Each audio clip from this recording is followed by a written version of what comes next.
Hello. So in this video, we're going to talk about Jay Chavez's play, How to Clean Your Room and Remember All Your Trauma. I'm reading this out of the Methuen Drama Book of Trans Plays, which is a very, very good collection. I highly recommend you pick it up. So this is a memory play. I'm often not that keen on memory plays or dream plays or things like this, in part because I don't tend to like the format that much. I don't tend to like the structure of these plays because they're often very fragmented. And to be clear, Chavez's play is very fragmented as well. It consists of bits and pieces of memories, sort of jumbled together in a way that kind of is meant to evoke stream of consciousness, because what we have is a main character, a protagonist of the play named Spencer, and Spencer is cleaning their room at the insistence of their roommate Brian. And as Spencer is cleaning their room, we get these series of sort of evocations of memories and things like this. So, for instance, at the beginning of scene 3, we go from scene 2 to scene 3, and the stage direction we have at the end of scene 2, while Spencer is cleaning the room, is they find an old flannel shirt that smells like smoke.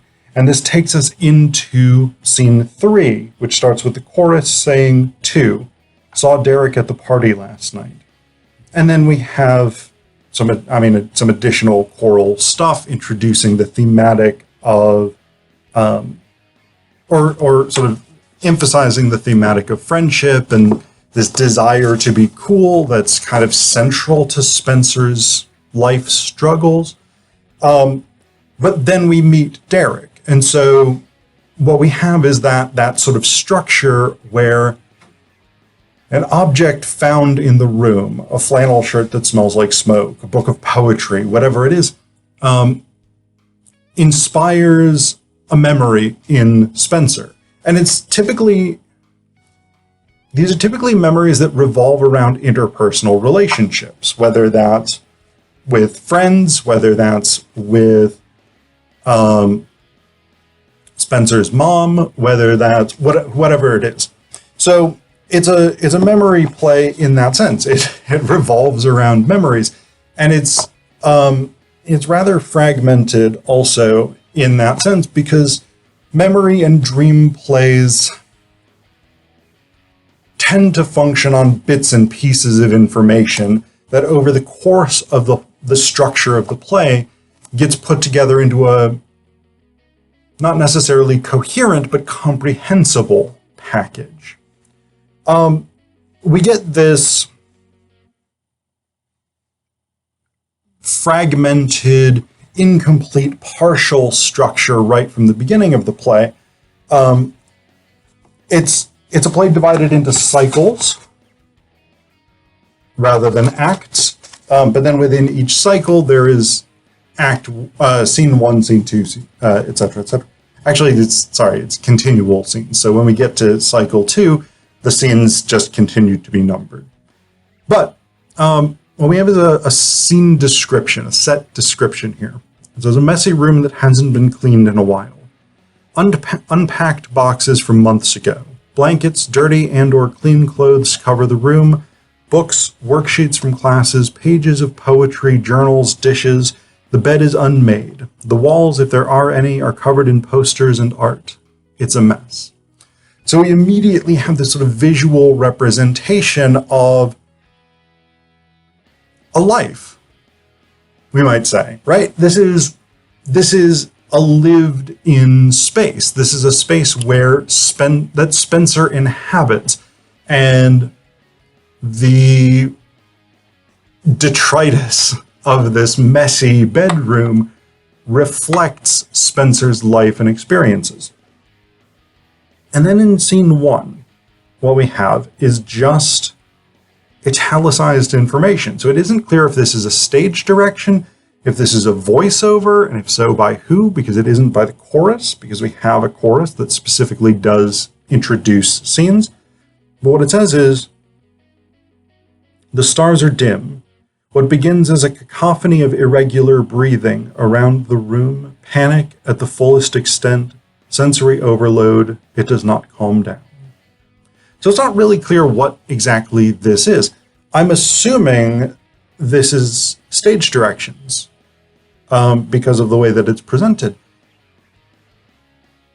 But we don't know yet. As viewers, and even as a reader of the play in this anthology, we don't know, like, who's panicking, whose breathing are we hearing, etc., etc. And then we go into the second scene, which is the first scene where we have an actual performer. Spencer comes in. Spencer, incidentally, is the only character who's entirely played by a human being. The rest of the characters, in a somewhat complicated system that I didn't pay enough attention to, are played sometimes by actual human actors and sometimes by puppets. And there's actually a lot there. There's a lot of symbolism there, and I'm not going to talk that much about it because, again, I didn't pay as much attention to it as I should have. I'm not a puppet theater guy. It's not something that really draws my interest. But it seems to be a big component of contemporary trans plays. So that's actually a really interesting thing. And I may, at some point, start giving it the attention that it deserves. But Spencer comes in, and the chorus says, Spencer enters, they are in need of meds and a hug. And Spencer digs through some of the stuff in the room and finds their journal and writes in it, 4. No, today's like a 6. 6. Haven't written any poetry in weeks, which isn't bad, but it could be better. I think I only write when I'm sad, and I'm not that sad right now. Talked with Al on the phone earlier today. Always good to get back in touch with him. Thought I saw Greg today in the store, but it was just someone who looked like him. It was a polarizing moment. You know, seeing someone, but it not being them. But I didn't feel numb afterwards, so that's a step in the right direction. I think. I don't know. What do I know? I don't know the different types of, the different soil types that I need to know for my exam next week. God, I cannot fail this class. Dr. Albertson will kill me. Doing better than before, but not by much. And so this first journal entry introduces us to a lot of the thematics of the play. The sort of difficulties Spencer has in developing relationships with friends, the challenges in school, the sense of being a failure in multiple ways, and this sort of need to monitor the self, because in some ways the self is untrustworthy, right? This idea that Spencer can't just sort of exist organically because their mental health issues make it impossible for them to sort of function at an equilibrium. But I also find this one bit here really, really interesting, really, really striking. This middle section. Thought I saw Greg today in the store, but it was just someone who looked like him. It was a polarizing moment, you know, seeing someone but it not being them. But I didn't feel numb afterwards, so that's a step in the right direction. I think that's really, really interesting, because one of the things that we get with How to Clean Your Room is, yes, we have some direct instances of trauma, but more often than not, we have trauma seen out of the corner of Spencer's eye, peripheral trauma. So, we don't actually see Spencer's abusive father, but we see echoes of Spencer's abusive father in some of his friends. And we get this one really rough passage where Spencer's mother is reflecting. She's just called Spencer to wish them a happy 21st birthday. She's left a voicemail, and then we get this bit. After she's hung up the phone, we get sort of additional soliloquy from her, really. So she ends the message, "You're young, enjoy life, but be safe." That's the last words in the voicemail. Then she hangs up and she says, "That's all I want from you kids, to be safe. I know I can't protect you all the time, and I know you're all going to be okay. I want you to be okay. I love you. Have a good day. There's always so much I want for my son, my kid. But there's a lot I can't tell them to make sure they stay safe. Lying to them has been the hardest thing I've ever done. Little white lies, we all do it, but it's the big ones. There's one in particular I haven't told them, and I don't know how. But their father, before he passed, their father and uncle would pretend to be gay, and they would go on dates with other men and lure them into alleys and beat them up, to near death. I don't think my kid would be alive if their father was still alive. After Steve died, I was heartbroken, but only one of them can be alive at once, and I'm glad it's Spencer. But every day, I'm afraid that I won't have Spencer for much longer. It's scary being their mother. Every message could be a final goodbye from them. Every word could be their last breath. I'm scared." And yeah, one of the big thematics of How to Clean Your Room is LGBT people on average live shorter lives than cisgendered heterosexual people.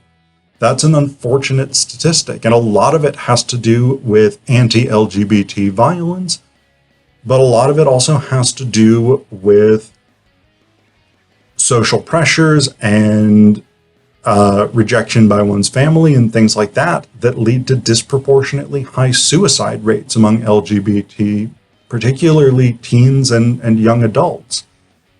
And so this thematic is definitely here. Spencer does regularly talk about dying, either through suicide or accidentally overdosing on alcohol, whatever it is.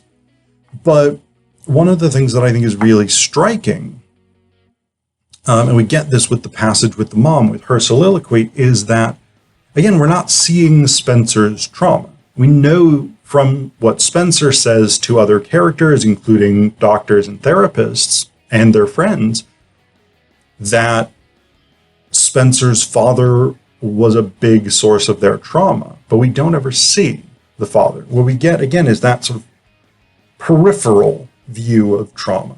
We see it from the side, almost. But the other thing I wanted to talk about with the mom is actually another really interesting bit, because we get this section earlier in the play. Spencer goes home briefly, I think, and there's this conversation. They're talking about Spencer's dad. And the mother says, "And all he wanted was to see you and the others succeed." Spencer says, "It never felt like he wanted me to succeed."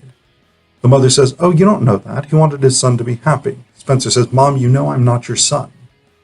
The mother says, "You're always going to be my son." Spencer says, "But I'm not. I'm not your son. I'm your kid." The mother says, "But." Spencer says, "No buts. I'm non-binary, Mom." The mother says, "Well, how am I supposed to tell my coworkers about the things my son does?" Spencer says, "You say my child, Spencer, did this really cool thing." The mother says, "Can you just put yourself in my shoes?" Spencer says, "What shoes? The one where I disregard your identity? I can call you Joanne?" The mother says, "I'm your mom. Call me Mom, not Joanne." Spencer says, "But put yourself in my shoes. Your name is Joanne, so I'm calling you Joanne." Mother says, "Don't do that." Spencer says, "Disrespect you?" Mother says, "Yes." Spencer says, "Well, now you know how it fucking feels." Mother says, "Watch your language, mister." Spencer says, "God damn it, Joanne, I'm not a man. I'm not your son. What do I need to do to make you understand?" And I think this is really interesting because right now in the US, discourse around trans identity and trans rights tends to focus on people who to at least to some degree fully transition. I don't know, that's not necessarily the right term. I don't have the right term necessarily. But people who are trans as such, rather than people who are non-binary, right? So someone who is assigned female at birth and realizes that they are actually male, call that person a trans man. But that's not what everybody's experience is. Not everybody experiences themselves as the other gender from what they were assigned at birth. Some people don't experience themselves as a gendered subject, or don't experience themselves as sort of neatly in one of these two categories. Some people either experience themselves not as a gendered subject at all, or as someone whose gender is not represented by either the concept of man or woman. And those are non-binary people. There's other gradations as well, but Spencer is a non-binary person, and there's a lot of non-binary people out there. And I think in some ways this is often harder for people who are not really familiar with trans issues to grasp than the idea of trans people as such, right? Like, if you're coming at trying to understand a non-binary or trans person from the perspective of a cisgendered worldview, it makes sense to say, okay, my physical body when I was born was male, but I experience the world as a female. I experience the world as a woman rather than as a man. That's fine. People don't always accept that, obviously, but within a cisgendered framework, it can be conceptualized. But being non-binary requires a third term or a third category or a third conceptualization. It's not simply, I was assigned the wrong gender at birth. It's the two gender schema that's presumed by a cisgender worldview fundamentally doesn't explain how I experience the world. So you need an alternative. And I think that's often much more difficult for people to conceptualize if they're not sort of familiar with the ways in which trans and non-binary people can experience the world. So I think this is actually a really interesting component. And I'm glad the editors of this anthology included a play that deals with non-binary identity, in addition to the plays that deal more directly or traditionally with trans identity as such.